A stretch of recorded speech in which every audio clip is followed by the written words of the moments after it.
할렐루야. 제가 늘 얘기하죠. 말씀 있는 자리가 복된 자리인 줄 믿습니다. 오늘 우리 너무 귀한 또 목사님이 오셨는데 우리 오늘 말씀 한 구절 읽고 목사님 제가 소개하겠습니다. 오늘 로마서 5장 2절입니다. 로마서 5장 2절. 네, 우리 자막 보시면서도 성경 보시면서 같이 한 목소리 읽습니다. 시작.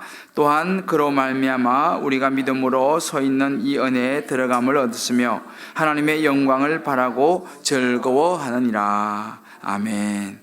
오늘 이 말씀을 가지고 즐거운 생활이라는 제목으로 말씀을 우리 전해주실 우리 이경철 목사님. 저희 교회는 지난번 작년 봄이죠. 순장 수련회에 강사로 오셨었어요. 그때 우리 많은 순장님들이 같이 은혜를 나누었던 그런 적이 있고 또 저기 오셔서도 말씀을 나눈 적이 있는데 그때 이제 소개했습니다만 우리 한국의 조이선교회라고 이러면 아실 겁니다. 조이선교회를 만드시고 지금까지 쭉 20년 이상 이제 이끌어 오신 참 한국에서는 굉장히 귀하신 그런 분이십니다. 그래서 지금도 이제 저희 선교회 또 여러 가지 보험주의 선교 단체 또 협의회 이런 여러 주로 이제 우리 목사님은 그 초대 회장 많이 이렇게 하시고 귀한 사역을 감당하셨는데요. 이제 매년 이렇게 태국에 선교를 하세요. 그래서 오늘 이번에도 또 태국 선교 다녀오시는 길에 이제 미국 들어가시는 길에 잠깐 한국에 들르셨는데 또 저희 교회 이렇게 귀한 걸음을 해주셨습니다. 지금 미국 시애틀에서 낮은 울타리 교회를 이제 개척하셔서 지금 이제 섬기고 계시는 우리 귀한 목사님이신데 우리 목사님 오늘 아마 여러분 굉장히 귀한 시간이 될 겁니다.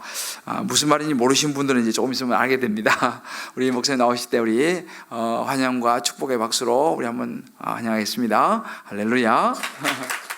소문난 잔치에 먹을 거 없다는 말 아시죠? 우리 목사님이 너무 과대 소개를 하신 것 같아요. 제가 요거 조금 준비를 하겠습니다.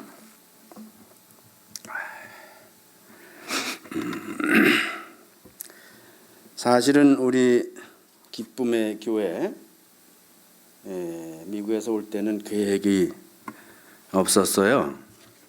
그래서 와서 이분 저분한테 이제 왔다고 인사하니라고 우리 김대저 목사님한테도 제가 이렇게 해서 한국에 왔습니다. 그랬더니 이제 기왕 오셨으니까 시간이 어떻게 되냐고 물어보셔서 제가 이제 토요일 날 다시 시애틀로 가는데 수요일 날 저녁 예배에 아직 스케줄이 비어 있습니다. 그랬더니 그때 오시라고 그렇게 해서 이제 급조로 왔는데 하나님 인도하심이 있다고 저는 생각을 합니다. 작년에 왔을 때는 교회 이름이 기쁨의 교회가 아니었는데 와보니까 이름이 바뀌어서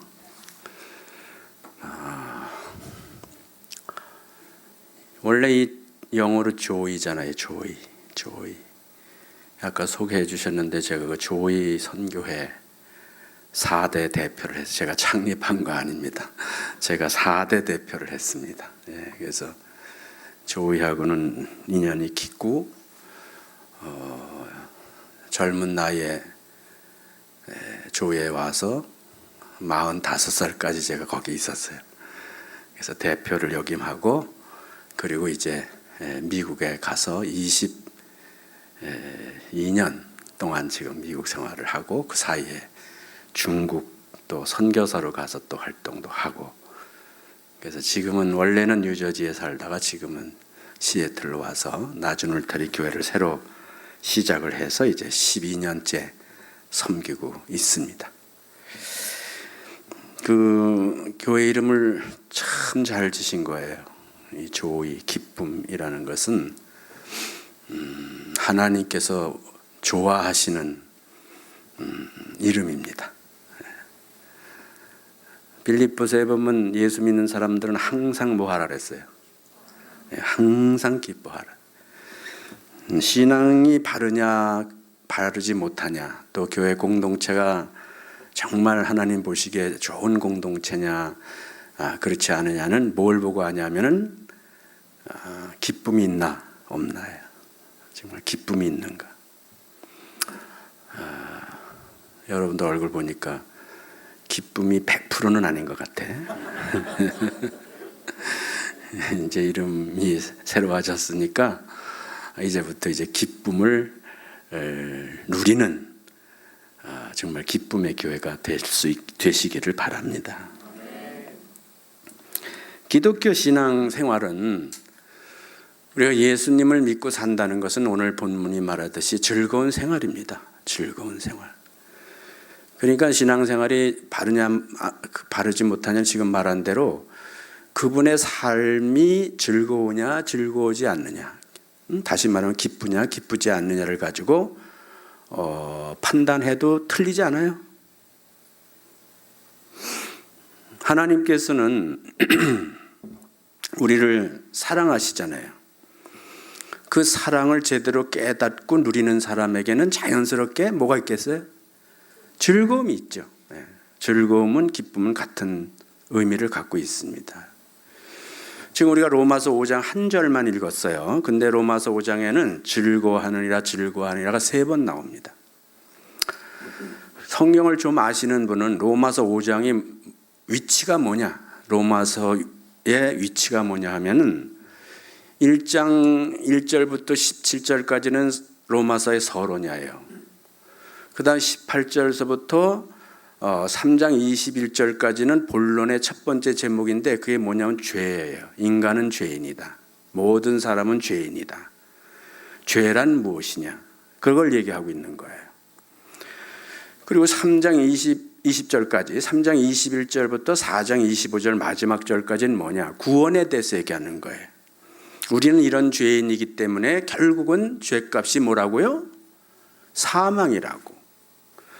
우리가 죽을 수밖에 없는 죄인인데 하나님께서 우리를 지극히 사랑하셔서 예수 그리스도를 이 땅에 보내시고 예수님이 우리의 죄를 다 담당해 주셨잖아요.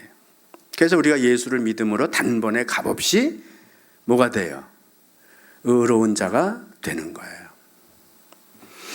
그리고 로마서 5장부터가 무슨 내용이냐 하면은 그렇게 해서 예수 믿고 구원받은 사람들이 신앙생활, 믿음생활 하는 거잖아요. 이제 born 해서 우리가 거듭난 생명을 가지고 성령과 함께 믿음생활을 한단 말이에요. 신앙생활을 하는 거예요.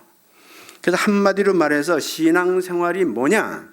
그거는 뭐라고요? 3번 있다 그랬죠. 무슨 생활? 즐거운 생활이에요. 즐거운 생활. 오늘 저녁 설교에 다른 건 뭐 다 여러분들이 마음에 두지 않아도 되는데 신앙생활은 뭐라고? 즐거운 생활이라고. 신앙생활을 시작하면서부터 이미 결론을 내려놓는 것이 뭐냐? 신앙생활은 한마디로 즐거운 생활이다. 그리고 그 다음 얘기가 뭐예요? 그러면 왜 우리가 즐거울 수밖에 없나를 설명하고 있는 거예요. 즐거울 수밖에 없는 이유가 뭐라는 것을 설명하고 있는 겁니다. 기록하고 있는 것입니다.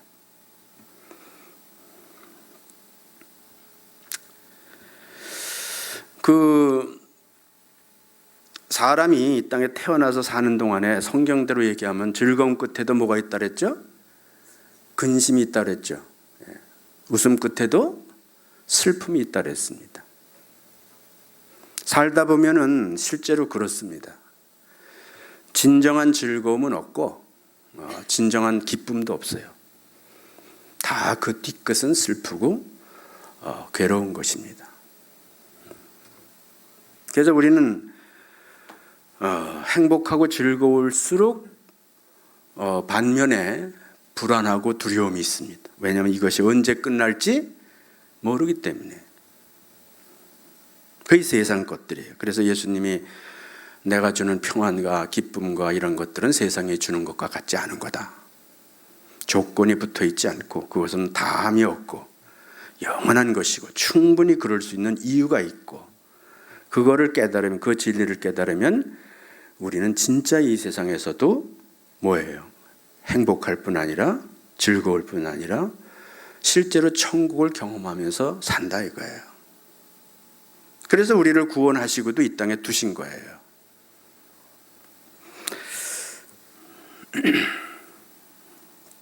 그렇게 되는 데 있어서는 첫 번째 이유가 뭐냐면은 우리가 하나님과 화목되었다는 거예요. 하나님과 화목되었다. 그 1절을 한번 2절에 나와 있죠. 또한 그로 말미암아 우리가 믿음으로 서 있는 이 은혜에 들어감을 얻었으며 이렇게 써 있는데 들어간다는 건 뭘 의미하냐면 어떤 문을 통과한다는 걸 의미하는 거예요. 어떤 경계선을 내가 이렇게 지나갔다는 걸 의미하는 거라고. 그런데 어떤 경우에는 우리가 경계선을 함부로 지나갈 수 없잖아요. 제가 시애틀에 살고 있는데 그 다음 시애틀이 미국의 북쪽의 서쪽의 맨 북쪽에 있는 주입니다. 아시는 분 아시죠? 그 다음에 뭐예요? 캐나다죠. 캐나다. 그래서 그 보드가 있어요. 그러니까 말하자면은 국경이 있습니다. 국경이.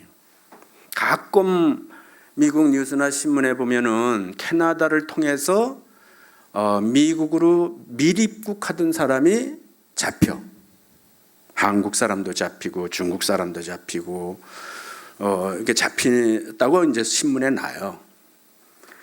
그러니까 그게 무슨 얘기냐면 어떤 경계선을 그 사람들이 왜 미국에 올라오고 그럴까요? 캐나다도 좋지만은 미국이 캐나다보다 더 좋다고 생각하기 때문에 그분들은 이제 캐나다를 오고 싶은 거, 미국을 오고 싶은 거예요. 그래서 법적으로 금지되어 있는 선을 넘어가는 거예요. 그 넘어가다가 잡히게 되면 이제 추방이 되는 거잖아요. 그러니까 어떤 선은 우리가 넘어가고 싶은데 거기가 좋은 줄로 다 알기 때문에 넘어가고 싶은데 내 맘대로 못 넘어가는 거야. 그 문을 들어갈 수 있는 자격이 있어야 돼. 여러분들이 좋은 그 영화가 들어와서 그걸 보고 싶으면은 어떻게 그냥 들어갑니까? 그냥 못 들어가죠. 표를 사서 그 문지기한테 표를 보여주고 그 사람이 그것이 정확하면 들여보내주지 않습니까? 그래서 이걸 들어간다는 것은 어떤 게이트를 내가 통과한다는 것을 의미하는 거예요. 근데 우리는 반드시 통과해야 되는 문이 있어요. 이 사람이 이 땅에 태어나서 수많은 문들을 통과하지만은 반드시 통과하지 않으면 안 돼. 그 문이 뭐겠어요? 구원의 문이죠. 구원의 문입니다.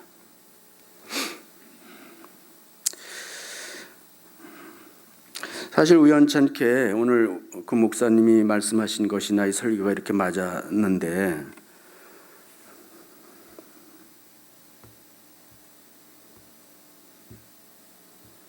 뭐죠?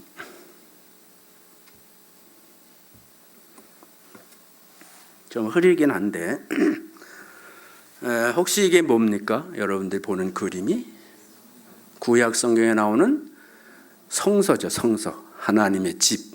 성소입니다. 다 만들어 놓으면 이제 저 모양이 나오는 거예요. 자, 이거는 하나님 앞에 나아가는 길이야. 하나님 앞에 나아가는 길. 아무렇게나 가는 것이 아니라 하나님이 정한 문을 통해서만 들어갈 수 있는 거예요. 문을 통해서만. 그럼 아까 본 전체 그림에서 이쪽이 동편인데 동편에 문이 이렇게 나 있는 겁니다. 그래서 이 문을 통해서만 들어갈 수 있어요. 다른 데로 넘어가면 죽습니다.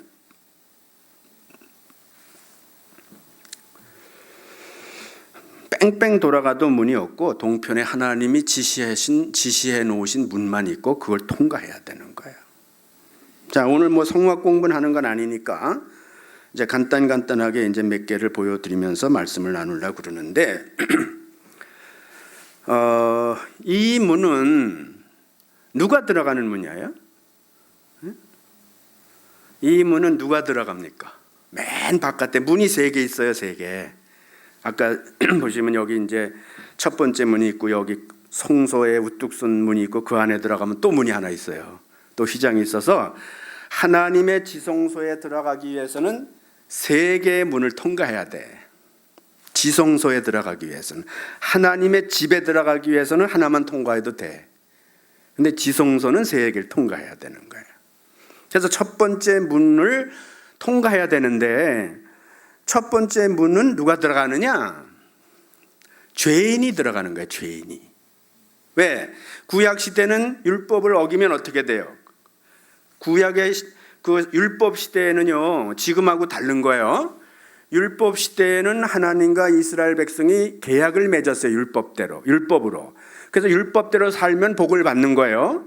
근데 반대로 율법을 어기면 벌을 받는 거예요. 예. 그게 율법 시대인 거예요.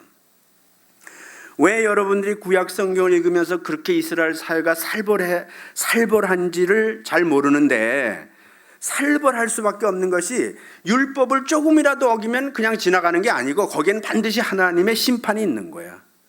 그리고 얼마나 살벌하겠습니까? 그게 율법 시대입니다.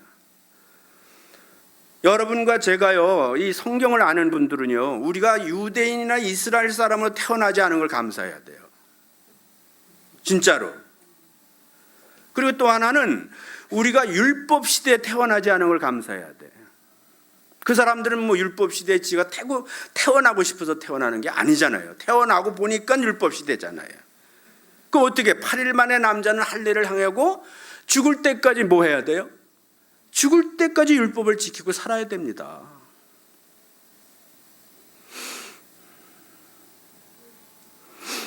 우리는 이방인인 거에 대해서 감사해야 되고 율법 시대가 아닌 것에 대해서 감사해야 돼.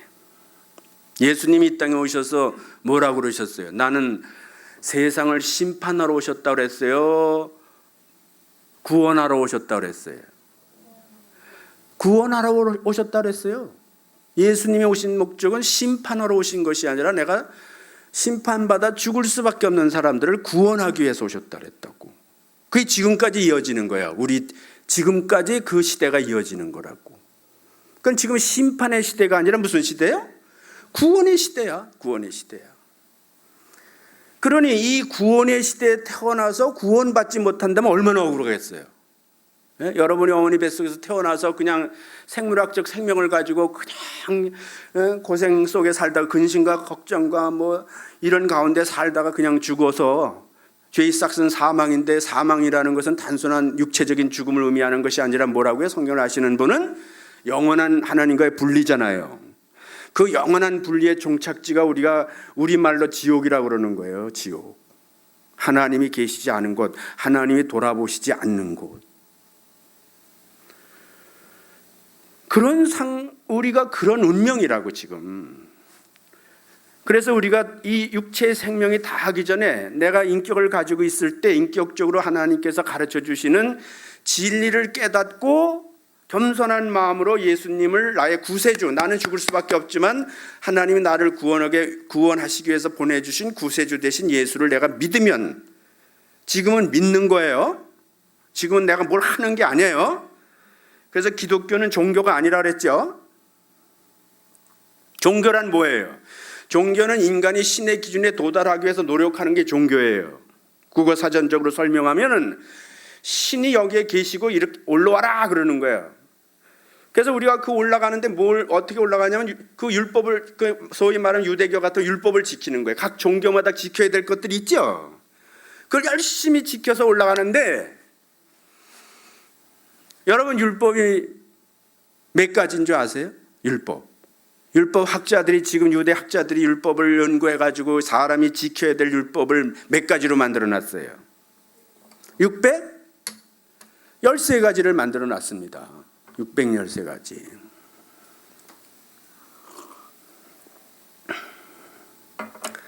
아니 몇 가지인지도 모르니 내용도 모를 거 아니에요.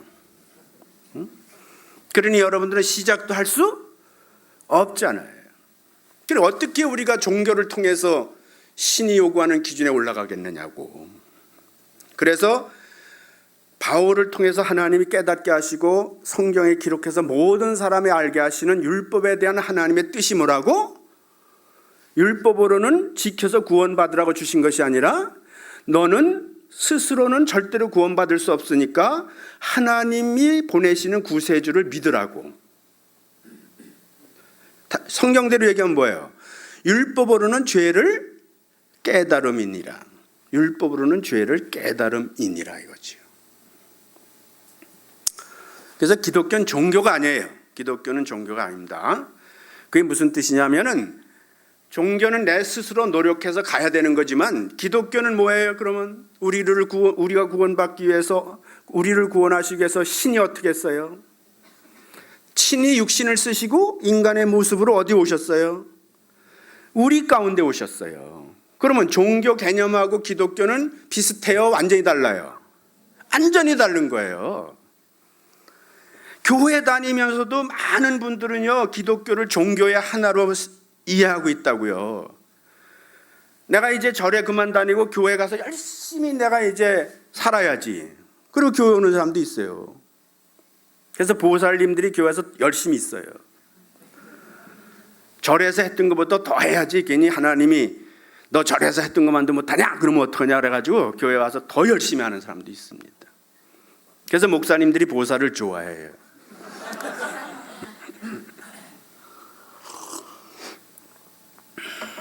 근데 정말 어렵게 교회까지 왔는데 교회를, 이 기독교를 똑같은 종교로 의식하고 종교 생활을 한다 그러면은 이게 얼마나 답답한 일입니까? 그리고 얼마나 이것이 무서운 일입니까?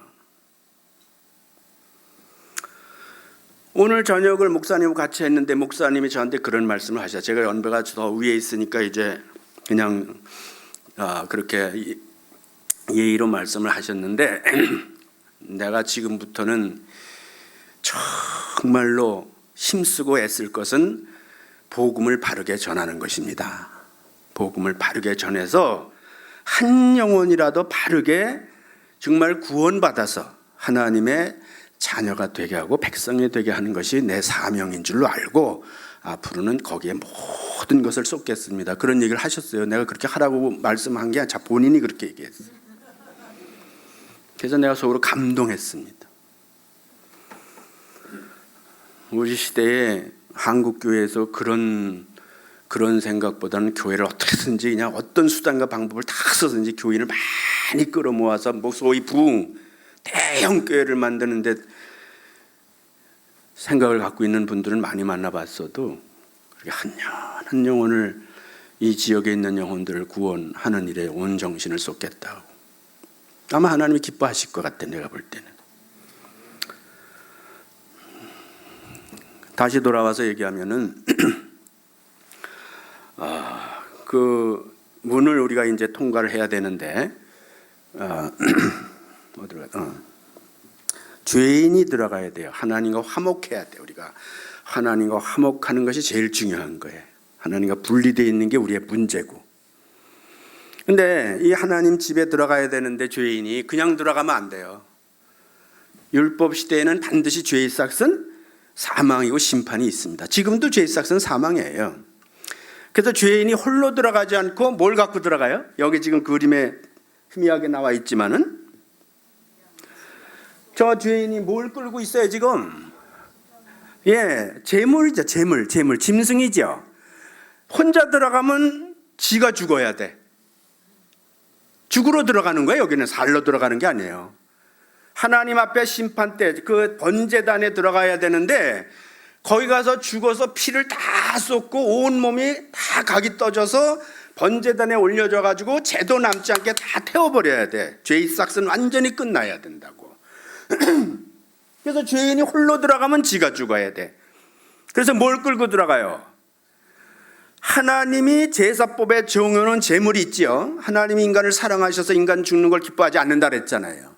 그래서 하나님께서 구약 시대에는 그런데 너 대신 제물을 드려라. 그러면 내가 그 제물을 받아주고 네가 지은 죄를 내가 사해주마 이렇게 한 거예요.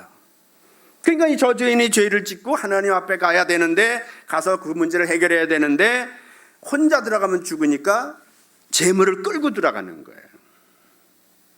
저 제물이 얼마나 불쌍합니까? 죄는 지가 져놓고 죽군 너버려 죽어라 이런 거 아닙니까? 지금 이게 완전히. 그래서 저 문을 통과할 때는 뭐라고요? 홀로 들어갈 수 있는 게 아니야. 반드시 제물과 함께 들어가야 되는 거예요. 근데 지금 여러분들한테 이미 말씀드렸지만 우리가 은혜로 서 있는 그 믿음으로 그 문에 들어간다고 그랬잖아요. 사실 오늘 여러분과 제가 죽을 수밖에 없는 죄인이지만 하나님 앞에 반드시 가야 된다 그랬죠. 우리는 하나님과 다시 연결돼야 된다 그랬죠. 근데 내가 그냥 가면 하나님이 거룩하시기 때문에 거룩함 앞에서는 내가 죽을 수밖에 없는 거예요. 그럼 오늘 여러분과 저는 하나님 앞에 나가기 위해서 그 무슨 문을 통과해야 되죠? 뭘 가지고 문을 통과해야 되죠? 문? 여러분 집에서 키우는 강아지 끌고 들어갈 거예요? 자, 오늘 우리는 하나님의 집 안에 그 문을 통과할 수 있는, 이게 저 짐승이라고 아무거나 통과하는 거 아니에요. 그 앞에 아까 하얀 모자 쓰고 있는 제사장 있죠? 그 제사장은 뭐 하러 거기 서 있어요? 죄인이 가지고 온 제물이 하나님 앞에 드려질 만한 거룩한 건가 아닌가를 조사하기 위해서 있는 거잖아. 내가 키우던 짐승 중에 제일 형편없는 거 끌고 가는 게 아니고 흠도 없고 점도 없는 것을 찾아서 가면 제사장이 다 살펴보고 이것은 하나님 앞에 제물이 될 만하니까 당신이 가지고 들어가시오, 이렇게 허락을 해야 들어가는 거거든요. 자,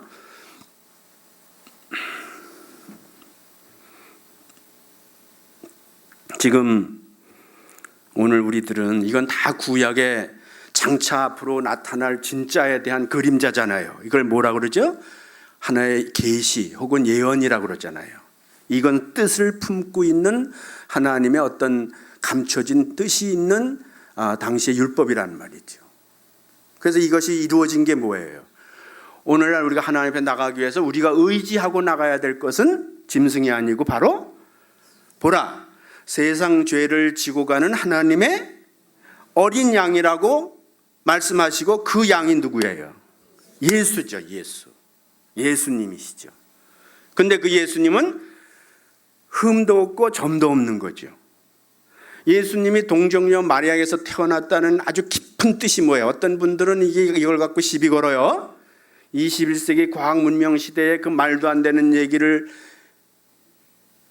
믿는다고 잘난 척하고 자기 와이프를 핀잔 주는 사람들이 있어요. 여러분, 이거는 정말 깊은 거예요. 남녀가 결혼해서 생물학적으로 자식을 출생하면요, 그 자식은 태어날 때부터 죄인이에요. 죄의 유전자를 갖고 태어나는 거라니까. 우리 조상 아담이 이미 범죄했기 때문에. 그건 여러분들이 실제로 경험하는 거예요. 애를 낳아서 키우다 보면요, 아니 어떤 엄마가 자기 귀여운 자식에게 죄지라고 가르칩니까? 죄 짓는 법 가르칩니까? 너 친구하고 싸울 때 손톱을 길러서 뾰족하게 깎아주고 있다가 이렇게 가르치는 사람이 있습니까? 거짓말하는 법을 가르칩니까? 마트에 가서 물건 훔치는 법을 가르칩니까? 절대로 아니죠. 그렇죠? 왜요? 왜 어떤 걸 가르쳐요? 여러분, 착한 일을 가르쳐, 착한 아이가 되라고 가르치죠. 바른 아이가 되고 정직한 아이가 되라고 가르치잖아요. 그런데 키우다 보니까 어떻게 돼요? 정말 가르치는 대로 기대하는 것만큼 착한 아이가 됩니까?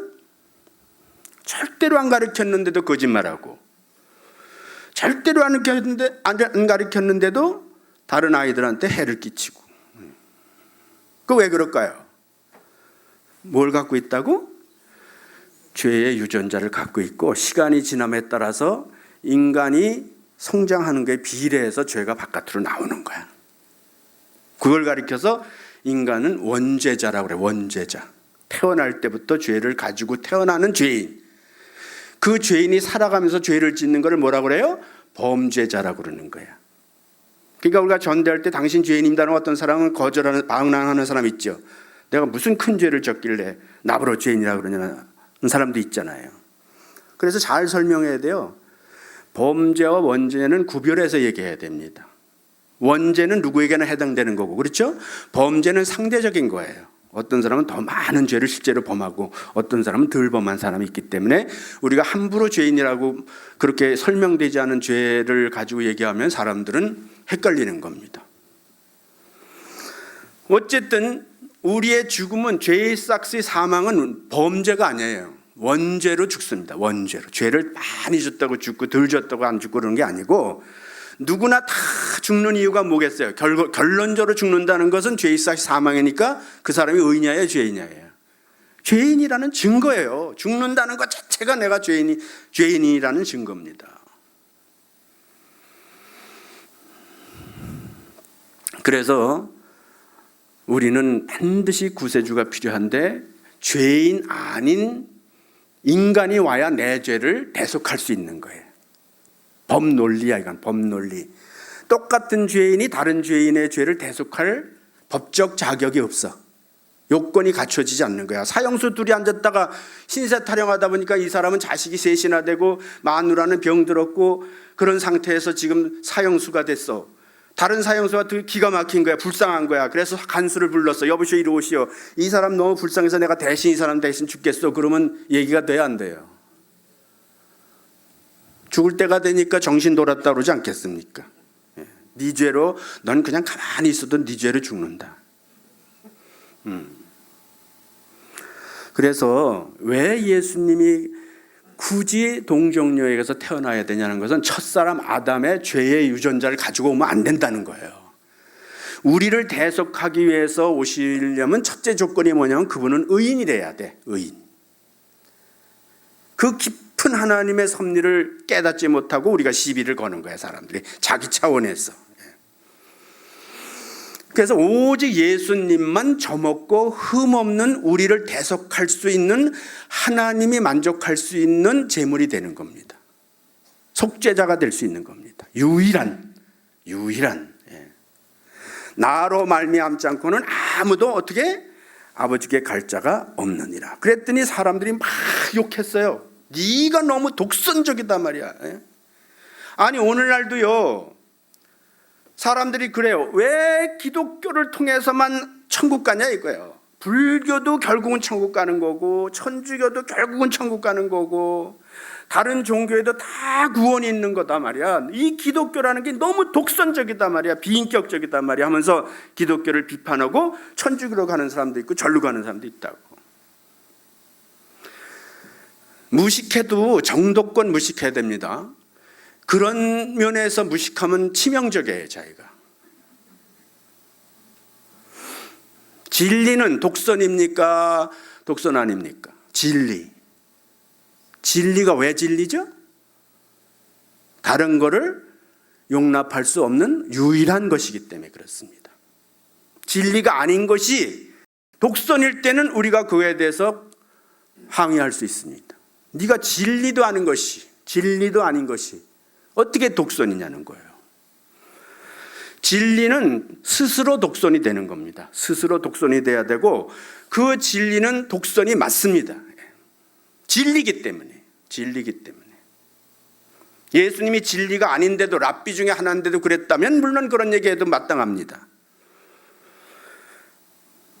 근데 예수님은 실제로 나는 진리요, 길이요, 진리요, 생명이요. 나로 말미암지 않고는 아무도 아버지께 갈 자가 없느니라. 이게 얼마나 우리한테 감사한지 몰라요. 진리가 있다는 것에 대해서. 철학자들이 진리를 하나 발견하기 위해서 평생을 보내거든요. 그들이 생각하는 진리는 우리가 깨달은 진리가 아니에요. 아무리 발견해도 그 진리는 사람을 구원할 수 있는 진리가 아닙니다. 인류의 문명을 조금 더 발전시킬 수는 있습니다.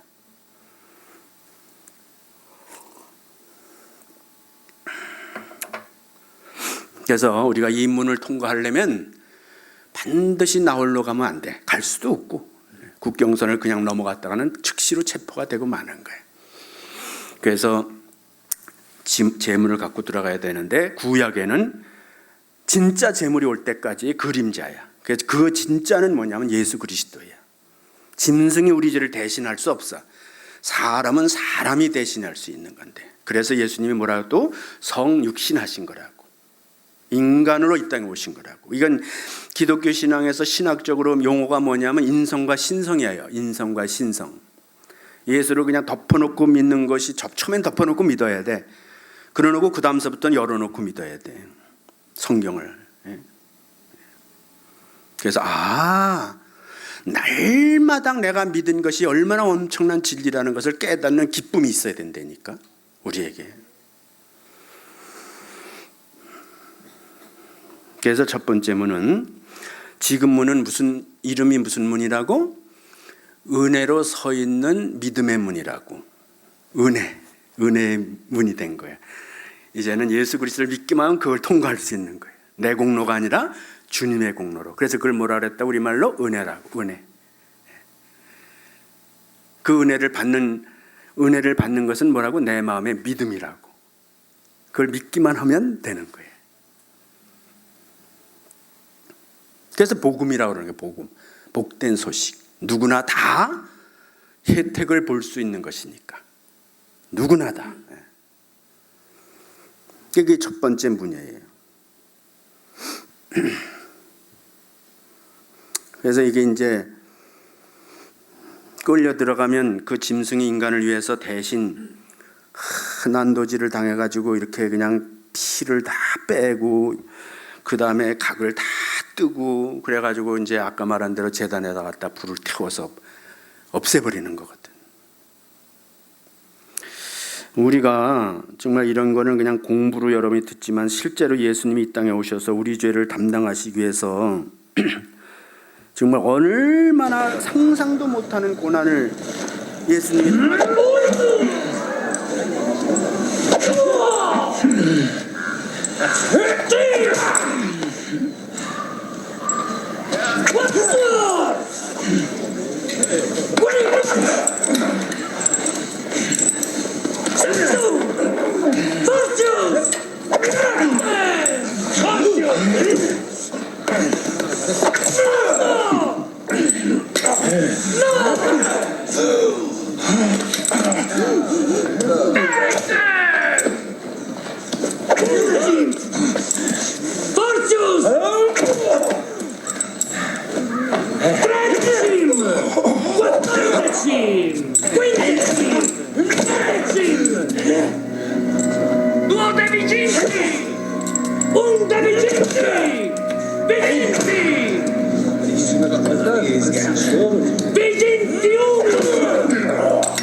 Aspicite caniculi, evertite tignum.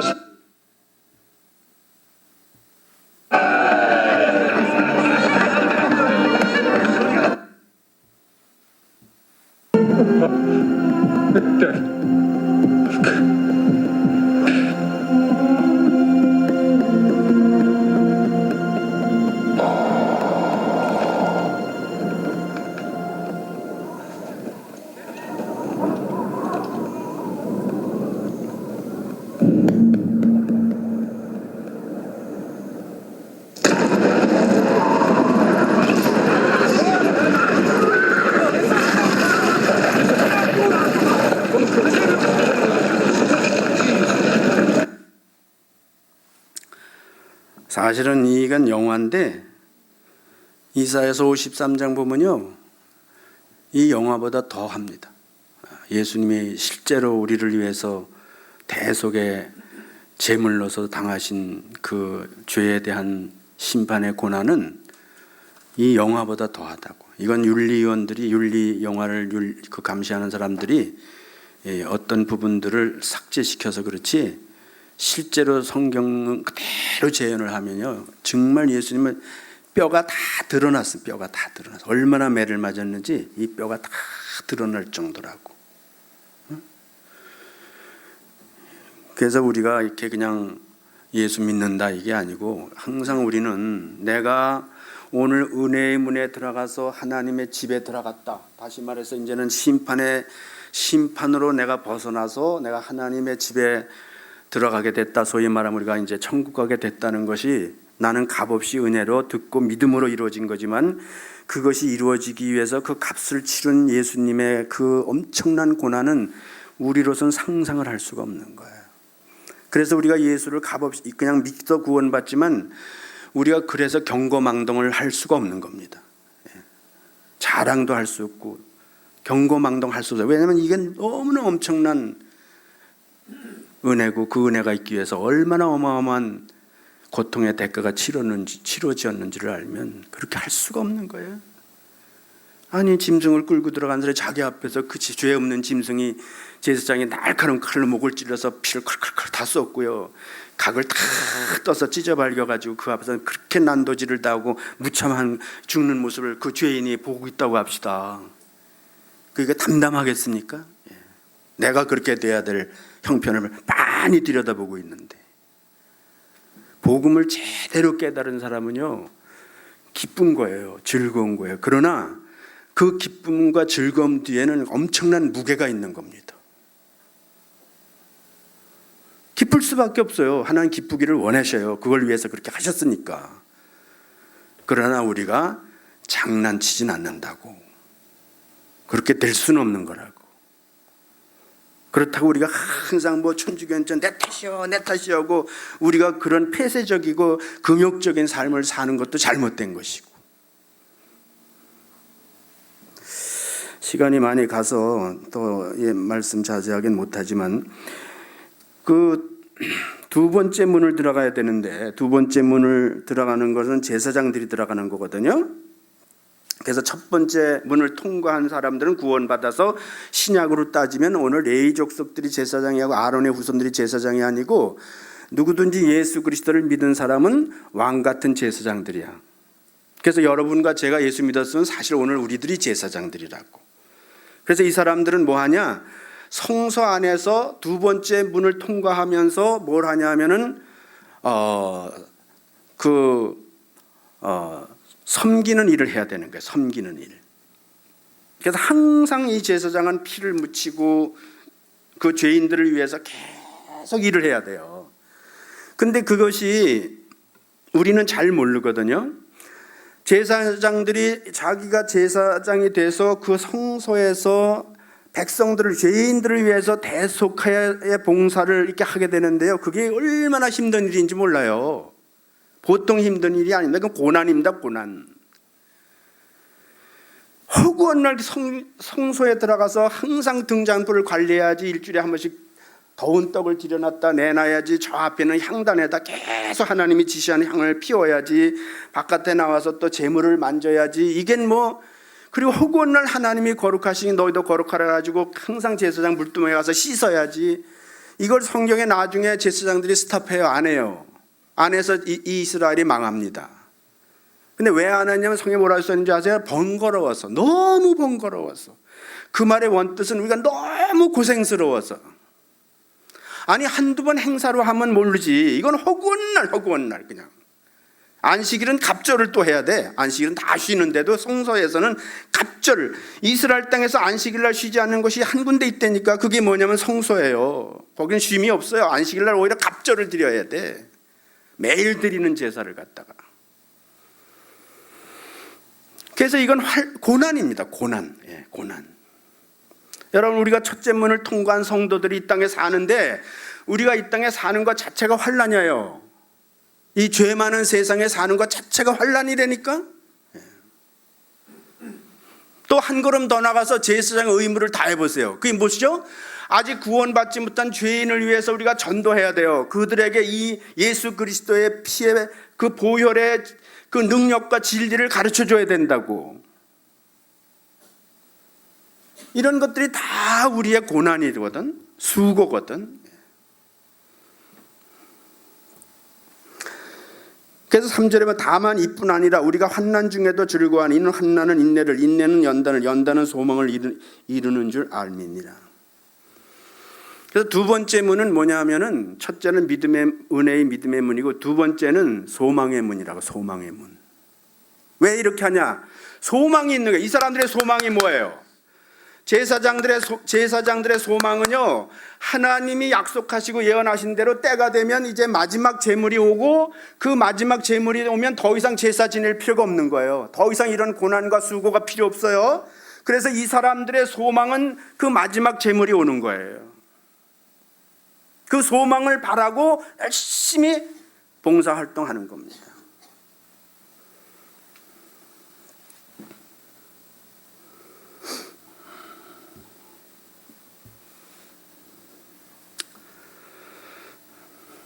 세 번째 문이 있죠. 세 번째 문이. 그래서 세 번째 문은 이제 지성소인데, 지성소에는 1년에 한 번만 대제사장이 이스라엘 백성 전체의 속죄의 제물을 가지고 들어가는 거잖아요. 거기에 들어가서 그 속죄소 위에다가 7번 뿌린데, 그것은 7번 뿌린다는 건 완전수인데 그건 어떤 의미가 있냐면 그냥 뿌리는 게 아니라 완전히 속죄소를 덮어야 돼요. 피로 완전히 틈없이 다 덮는 겁니다. 빈틈없이.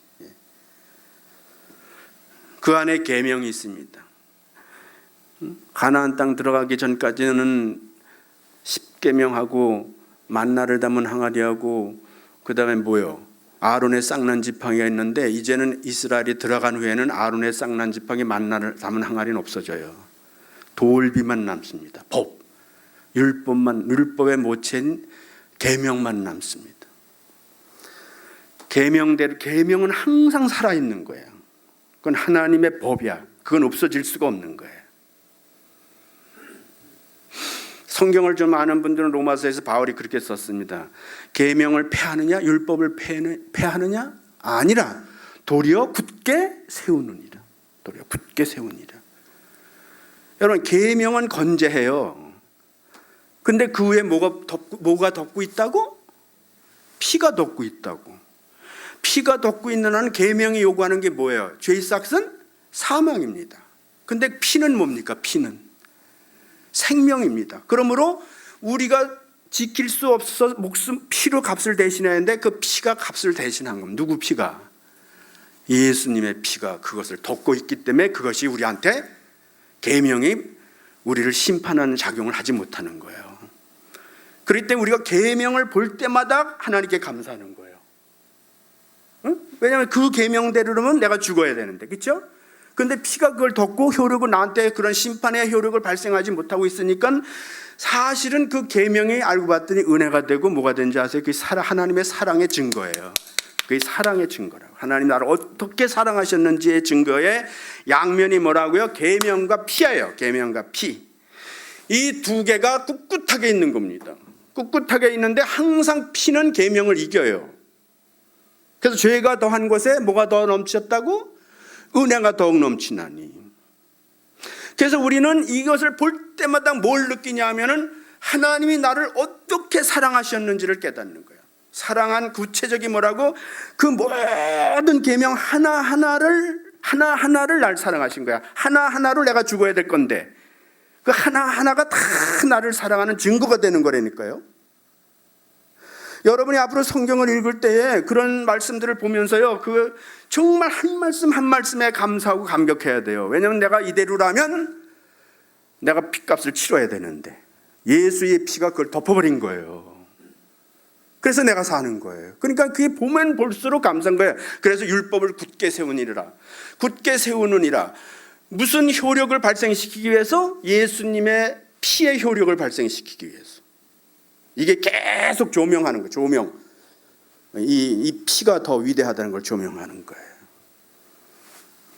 그래서 우리는 지성소에 들어가도 죽지 않아요. 죽지 않습니다. 방이 2개였는데 예수님이 다 이루었다고 운명하시는 순간 성소 안에서 무슨 일이 일어났다 그랬어요? 두 방을 가르고 있던 휘장이 어떻게 됐다고? 위에서부터 아래로 찢어졌다고. 그럼 방이 몇 개 된 거예요? 방이 2개였는데 찢어졌으니까 몇 개 된 거예요? 하나가 된 거예요. 하나가 됐는데 그 방에 누구하고 누구 같이 있어요? 하나님도 계시고 사람도 있는데 사람이 안 죽어요. 그거 있을 때는 들어가면 죽는 거예요. 들어가지도 못하고.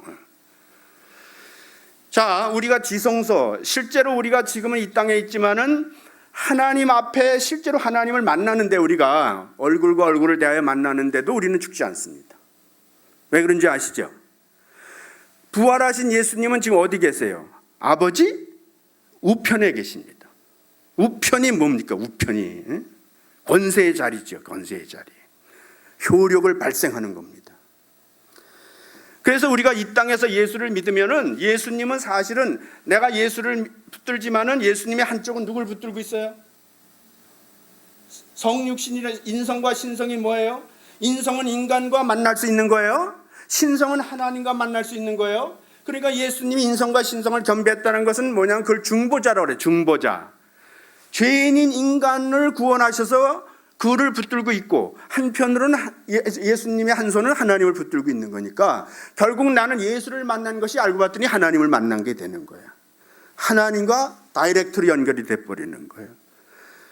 그래서 우리는 지금 이 비밀을 깨닫고 이 진리를 내가 믿으면, 우리는 지금 이 땅에 살면서도 우리는 항상 지성소에 들어간 삶을 사는 거예요. 이건 엄청난 거죠. 우리가 이런 진리를 깨닫고 올바른 믿음을 가지면, 듣기만 하지 말고 정말 그것에 대한 믿음을 가지면, 여러분들은요, 길을 가든 집에 가 있든 어디 있든 사실상 여러분 예수님이 아버지 우편에 있는 것과 똑같이 있는 거예요. 왜냐하면 우리는 예수 안에 있는 거잖아. 성경에 보면 인크라이트라는 말이 여러 번 나오지. 신약에 보면은 내가 예수 안에 있다는 거지.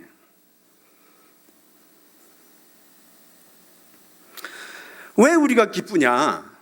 이 땅에서 왜 기쁘냐 이거예요. 우리 주변에 아무것도 변한 거 없지만 예수 믿고 나서 내 마음에 기쁨이 있는 이유가 뭐냐 이거예요.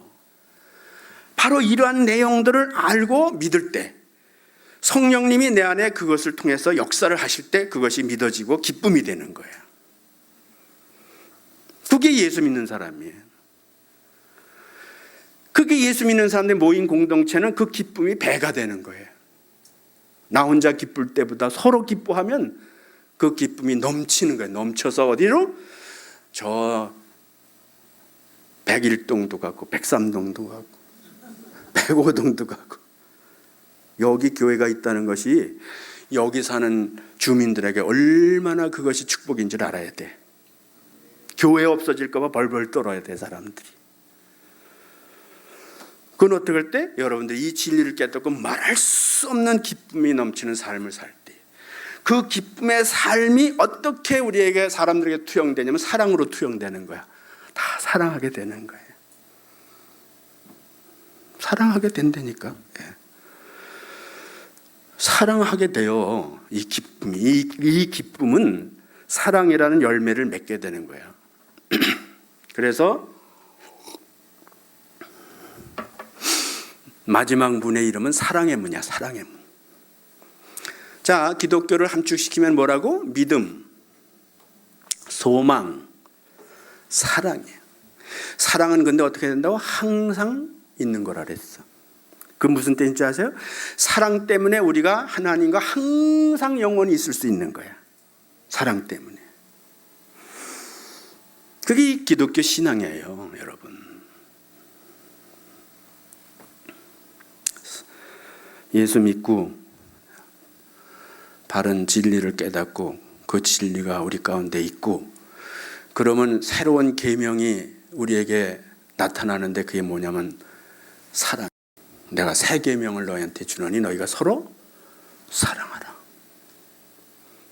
그 사랑에 기적이 있는 거예요. 모든 상처를 다 아물게 할 뿐만 아니라 이전보다도 더 튼튼한 살이 나와서 건강해지고 힘이 솟아서 우리가 이 사랑을 이 땅에 드러내고 하고, 그렇게 해서 우리 제사장으로서의 선한 하나님의 진리와 비밀을, 그 진리를 사람들한테 선전하는 일을 하는 거라고. 여러분들에게 하나님의 큰 위로가 있기를 바랍니다. 사랑이 여러분들 마음에 충만하기를 정말 바라요. 사랑은 모든 상처를 다 덮고도 남는 거야. 그 시간이 지났는데 내가 그 어렸을 때요, 둘째로 태어났어요. 내가 둘째입니다. 둘째. 우리 식구가 일곱 남매인데 우리 아버지 엄마가 항상 그 장남만 좋아해. 장남만 몰래 먹을 걸 생기면 내가 다 봤거든. 그래서 줘. 그땐 먹을 게 너무 없고 피란 나와가지고 그랬으니까. 그래서 저는요 항상 우리 아버지 어머니가 나를 미워한다고 생각했어. 그게 내 마음의 상처야, 상처. 그럼 어떻게 되지? 삐뚤어 나가자, 그렇죠? 말 한마디라도 곱게 안 합니다. 시키면 하면서도 신경질 부리고, 한번 물 떠오라고 그러면 물, 옛날에 여러분 모르지, 물 떠와야 돼. 우물에 가서 이 많은 양철통에다 지게다 메고 이렇게 와야 돼. 물 떠와 그러면 양철통 바뀌려면 탁 차고 가서 떠와요. 곱게 안 가고 반항심 때문에. 근데 어느 날 우리 아버지 장사를 했는데 영등포 시장에 가서 물건을 띄워와. 우리가 김포 살았는데. 근데 어느 날 우리 아버지가 날 불러, 아침에 학교 가는데. 그래서 갔어요. 그랬더니 뭘 시키나 보다 그러고 갔더니 아버지가 오늘 학교 가지 마라 그래. 왜요? 그랬더니 나하고 서울 가자 그러는 거야.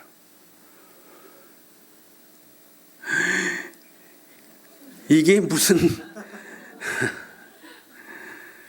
그래서 진짜요? 오늘 나하고 한번 서울 같이 가볼래? 예. 버스 타고 가는데. 아이고 너무 조그만 놈이 너무 감격을 해가지고 그동안 아버지에 대한 섭섭함이 싹 녹아지고, 그리고 그냥 눈물이 나 모르게 쭉쭉 나오는 거예요. 창문을 쭉쭉 오니까 우리 아버지가 머리를 쓰다듬으면서 가시는 거예요. 난 그때 우리 아버지가 나 사랑하는 줄 알았다니까. 그랬더니 그동안 받은 상처가 눈 녹듯이 싹 녹아버렸습니다. 아버지에 대한 존경심과 함께 이제는 허물없이 아버지한테 가까이 갈 수 있는 거야. 아버지가 날 사랑한다는 걸 아니까 내가 이제는 아버지한테 가까이 갈 수 있는 거예요. 사랑은 위대한 거예요. 하나님이, 우리가 가까이 할 수 없었어요, 하나님을. 근데 하나님이 나를 어떻게 사랑했는지를 알면 나도 이제는 두려움 없이 하나님께 가까이 갈 수 있는 거야. 우리 아주가 연세 높아가지고 내가 결국 예수 믿었는데, 우린 불교 신자였는데, 예수 믿는데 그 불교 신자 부모님을 전도하는 게 얼마나 어려워요. 그래서 대놓고 전도는 못하고, 제가 돈을 좀 모았어. 돈을 그때 벌지 못할 때야. 근데 버스를 타고 다닐 걸 걸어 다니고 해서 돈을 몇만 원 그때 돈으로 모아가지고 어느 날 새벽 일찍 첫 차를 타고 김포를 내려간 거야. 그랬더니 우리 어머니 아버지가 벌써 일을 하려고 나가려고 그러시고 준비하고 계셔. 그래서 내가 탁 나타났더니 우리 어머니 아버지가 깜짝 놀라는 거야. 사고 치고 온 줄 알고. 사고 치지 않고야 왜 아침에는 오냐고. 그래서 어떻게 뭐 때문에 아침에 왔냐고 소리를 뻐럭 질르시더라고. 그래서 내가 그랬어요. 아버지 어머니, 오늘 제가 아버지 어머니 모시고 놀이를 가고 싶습니다. 그 놀이가 뭐냐면 어디 놀러 간다는 뜻이야. 그랬더니 우리 아버지 어머니가 깜짝 놀라시면서, 이게 너 예수 믿더니 돌았냐? 지금 얼마나 바쁜 때인데 우리가 놀이를 가, 동네 사람들이 다 욕한다 이놈아, 그러는 거예요. 아이 그러지 마시고 내가 갔다 와서 내가 또 일하고 그럴 테니까 가시자고. 계속 그랬더니 속으로는 좋아하시더라고. 그러더니 우리 어머니가 먼저 그 저놈이 와서 근데 갑시다 그러니까 우리 아버지도 따라 나와서 옷 갈아입고, 그래가지고 광화도 버스 타고 광화도에 가서 전등사 알아요? 전등사? 만이산 전등사 이게 다 다녔어. 근데 그렇게 좋아하시는 거야. 두 분이 손잡고 다니고 아주 데이트를 하시는 거예요. 난 뒤에서 이렇게 천천히 가는데. 근데 속으로 그랬습니다. 우리 어머니 아버지가 감정이 없는 분들인 줄 알았더니 감정이 있구나. 그 마음에 아픔이 있더라고. 네. 그래서 이제 저녁 때 돼서 광화읍에 왔어. 그래가지고 광화읍에서 제일 큰 음식점에 가가지고 불고기 백반집에 가가지고 불고기 백반을 4인분을 시켰어. 사람은 셋인데 많이 잡수시라고. 그랬더니 이제 야, 이게 뭐 우리 아버지 어머니 야 이게 돈이 얼만데 이걸 먹냐, 집에서 사다 먹지. 아유 오늘만 잡수세요. 그 불고기 다 잡수시고, 우리 어머니는 그때까지 가스불을 몰랐어요.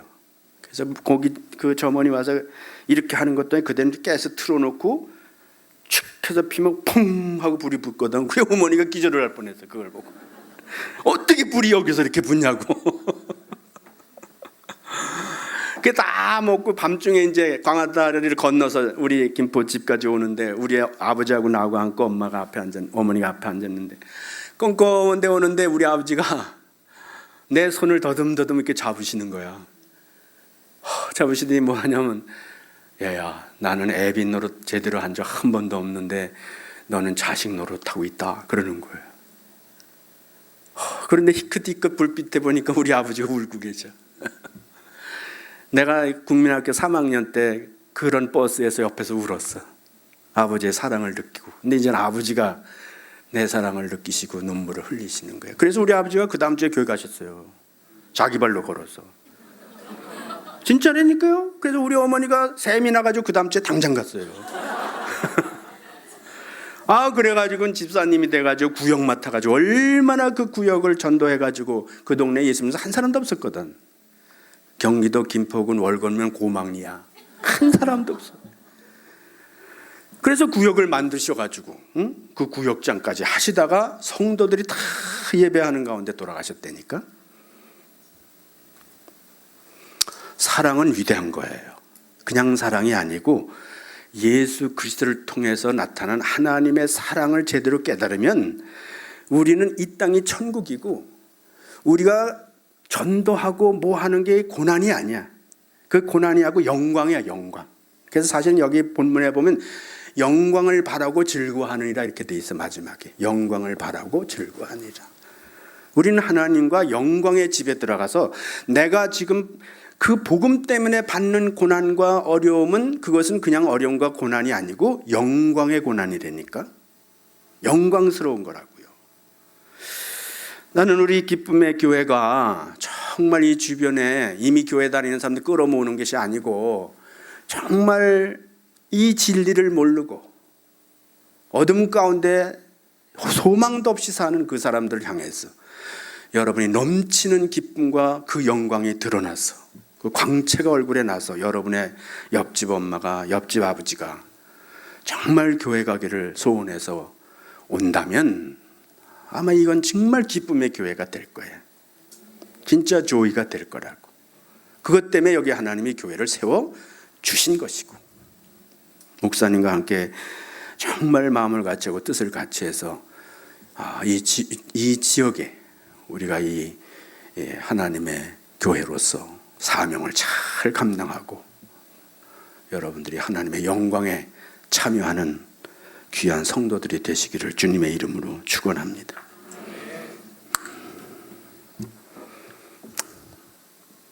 제가 기도할까요? 네, 제가 기도하겠습니다.